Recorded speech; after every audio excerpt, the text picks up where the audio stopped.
పొరబాటున చేజారిన తరుణం తిరిగొస్తుందా? ప్రతి పూటొక పుటలా తన పాఠం వివరిస్తుందా?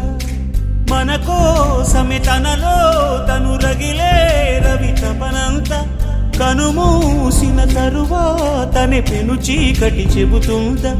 కడతేరని పయనాలెన్ని, పడదోసిన ప్రణయాలెన్ని అని తిరగే ఛాయా చరిత పుటలు, వెను చూడక ఉరికే కథలు, తమ ముందు తరాలకు స్మృతుల చితులు అందించాలా ప్రేమికులు. ఇది కాదే విధిరాత, అనుకోదేం ఎదురీత. 10 నెలలు తనలో నిన్ను మోసిన అమ్మైనా, అప్పుడో ఇప్పుడో కననే కలను